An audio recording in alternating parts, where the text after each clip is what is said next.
এই রান্নাটা হয়ে গেলেই সবাইকে ডেকে খেতে বসিয়ে দেবা বৌমা। আচ্ছা মা, ঠিক আছে। মা, ও মা,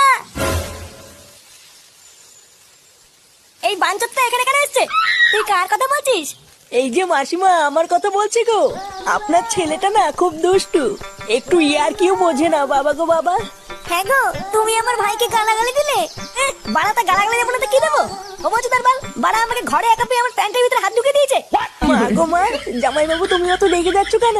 আমি তো তোমার শুধু একটু সাইজটা দেখছিলাম গো। সাইজ ছিল হোম তার বাল, বাড়ি গিয়ে বাবার সাইজ দেখবি যা। কি সব উল্টো পাল্টা কথা বলছিস তুই? যা বলেছি ঠিকই বলেছি। লেওরা আজকে প্যান্টের ভিতরে হাত ঢুকে দিচ্ছে, কালকে তো বলবে হালকা করে পুঙাও মেরে দাও। এই কি হয়েছে রে? এত চেঁচামেচি কিসের? দেখুন না মেশামশাই, মা গো মা, আপনার ছেলে একটু ইয়ার কিউ বোঝে না। ওটাই আর কি ছিল বাঞ্চদ? দেখেছেন তো কিভাবে বলছে। দেখো মা, আমি কিন্তু বলে দিচ্ছি, এই চুদির ভাই যদি বাড়িতে থাকে আমি কিন্তু বাড়ি থাকবো না, বলে দিলাম। চোরে বাচ্চা, তুই ঘর থেকে বেরিয়ে যা। আমরা কোনো কাজকর্মের বেলায় নেই, কোনো রোজগার পাতি নেই, আবার বড় বড় কথা। ও বাড়া, মায়ের থেকে মাসির দরদ বেশি, তাই তো?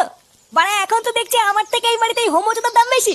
লেওনা যেদিন এই হোমোচোদারা তোমার ধুতির ভিতরে হাত ঢুকিয়ে নেয়ানারি করবে সেদিন বুঝবা বালের এই বাড়িতে আমার কোনো দামই নেই।